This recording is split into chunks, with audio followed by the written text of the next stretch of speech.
Welcome to the IT Smart Guy podcast, a technology podcast aimed at the modern business owner. And here's your host, Tony Edwards. Hello and welcome to episode 29 of the IT Smart Guy podcast, the tech-based podcast for the modern business owner. My name is Tony, and in today's episode, I'm going to be talking about distributed denial of service attacks at big tech firms, followed by what's coming next month as part of the Microsoft Copilot wider launch, and some suspicious happenings at Wilko. Or is it Wilko? We will then go on to the brain dump, where we'll continue our series on security, with this episode focusing on multi-factor authentication. Finally, as always, we will have a tip of the episode. Let's jump straight into the news. Let's look at what's happening in the news. Cloudflare, Google, Microsoft and Amazon have successfully dealt with what two of these companies are calling the largest distributed denial of service attacks at the application layer that they have ever seen in August and September. However, they haven't disclosed who the attacks were aimed at.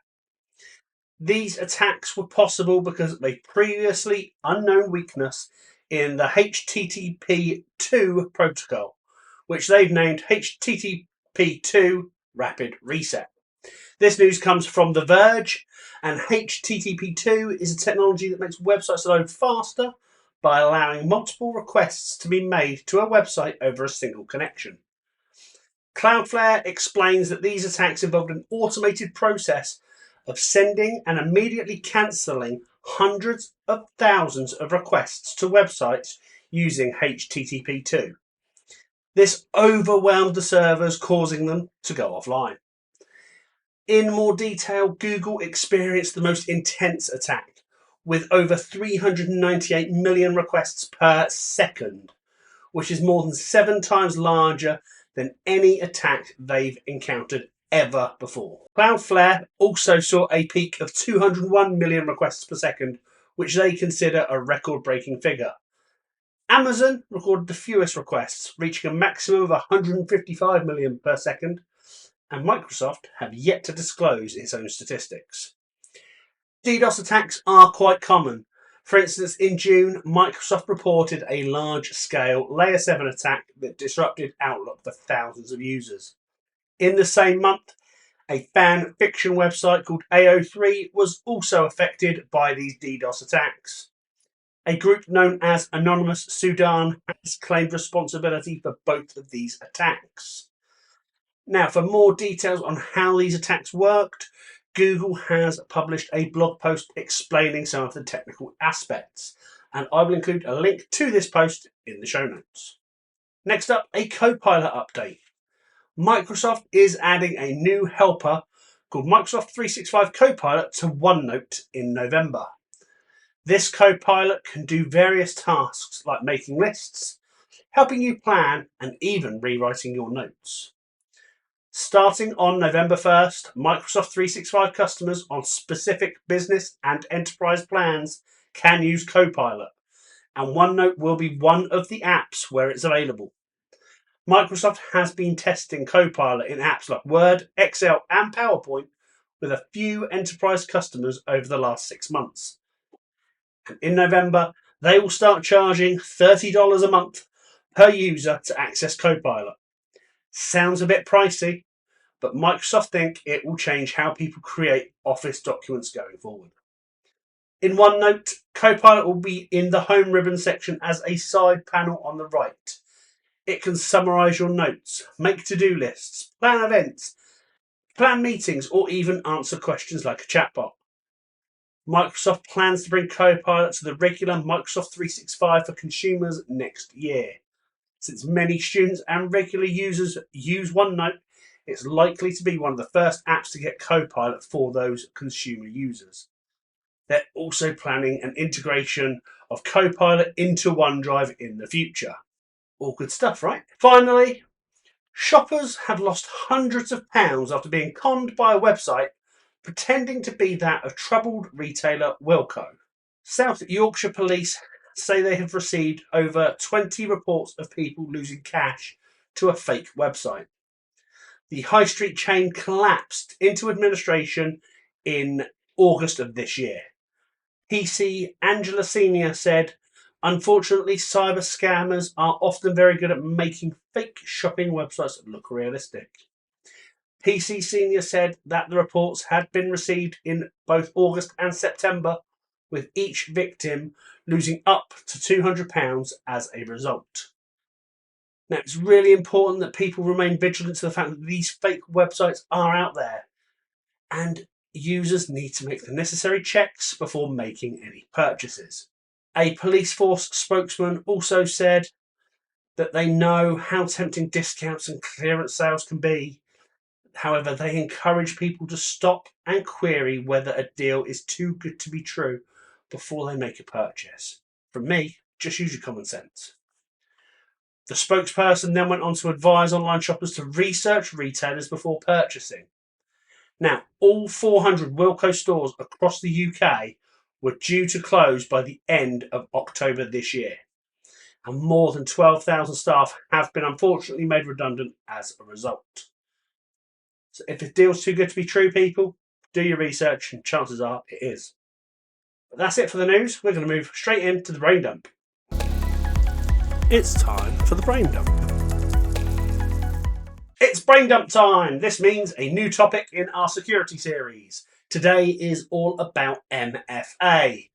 Now, I've banged my drum about MFA before, but in case you haven't heard it before, multi-factor authentication, also known as two-factor authentication or two-step verification, is a security process that requires users to provide two different authentication factors to gain access to an account or to a system. This adds an extra layer of security beyond just a password. I'm going to cover the authentication factors, how it works, the benefits, types of MFA, and more. Let's start with number one, the different authentication factors. There are typically three. Something you know. This is a PIN or a password. Something you have. This could be a physical device, like a smartphone, a smart card, an authentication key like a YubiKey or something else.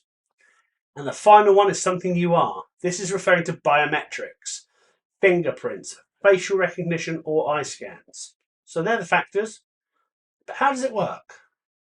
To enable MFA, you as a user will have to enter your username and password. That's the something you know, as the first factor during login. After you've entered these initial credentials, you are then prompted to provide a secondary factor, which can be a temporary code sent to your mobile phone, a fingerprint scan, a YubiKey, or some other form of authentication. If the second factor is authenticated successfully, you're granted access. So it's a really easy thing to put in place. And there are some great benefits as well. You've got enhanced security. MFA provides that extra layer of security, making it significantly more challenging for unauthorized individuals to gain access to an account, even if they know the password. It protects against stolen passwords, because if your password is compromised, the attacker won't be able to access the account without that secondary factor. It mitigates against phishing attacks. Now, phishing attempts where attackers trick users into revealing their credentials are less effective when MFA is in place, because attackers will only obtain the first factor. So what types of MFA are available? You've got SMS or email verification. This is where a one-time code is sent to your mobile phone or email, which they enter during login.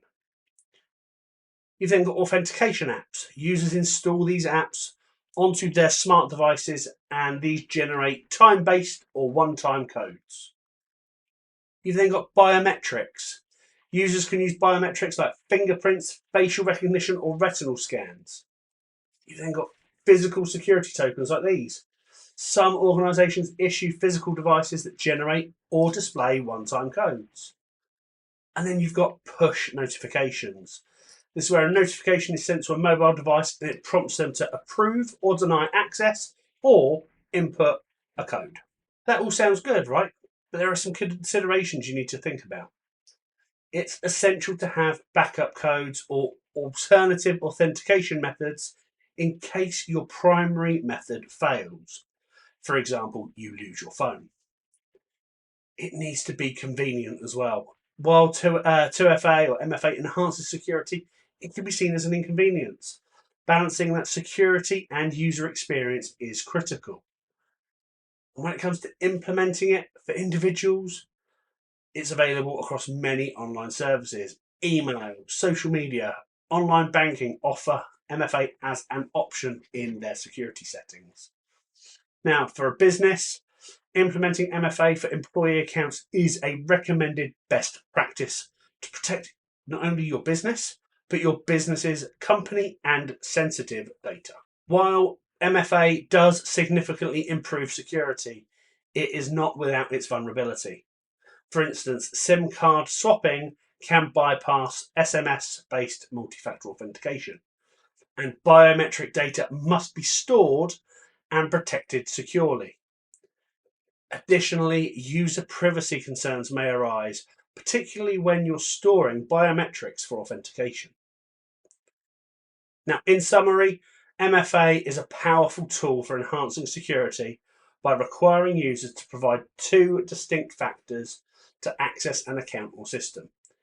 It provides a robust defense against unauthorized access, especially when it's used in combination with other security measures, and it is widely recommended for personal and organizational security. That's it for the brain dump.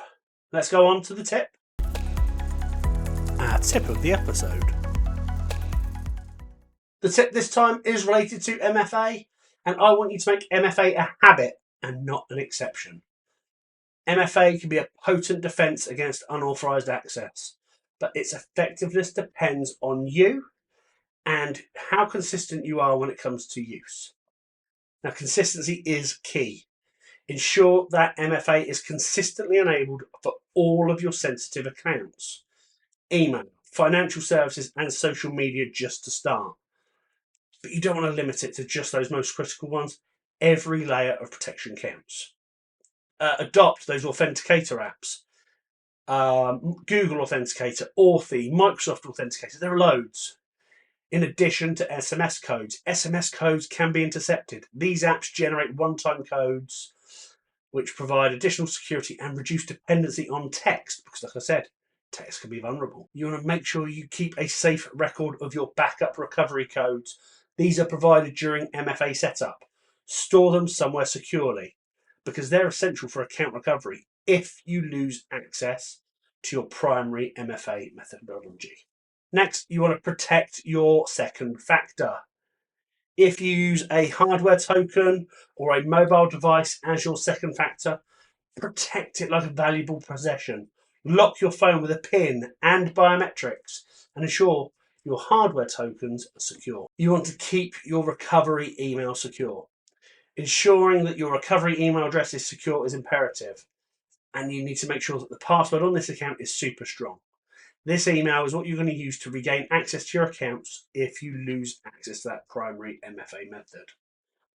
And finally, you need to audit your MFA accounts. Periodically review the accounts you've enabled and confirm that it's still active, because if it's become inactive, it's leaving you vulnerable. Like I said, MFA is practical and it's a potent security measure, but it's only effective when you consistently use it and it's properly maintained. Make it a habit, and you'll significantly reduce the risk of unauthorized access to your data and to your account. That's it. Here we are, once again, at the end of another episode of the IT Smart Guy podcast. Thank you for watching or listening. I hope you found this episode insightful, and I look forward to speaking to you again in the next episode, which will feature our final part of the email security series. Now, I do have one small favour to ask before you go. If you've enjoyed the episode, even if you haven't, please let us know by leaving a comment on YouTube or a review on your podcast platform of choice. It's the only way I can get any better.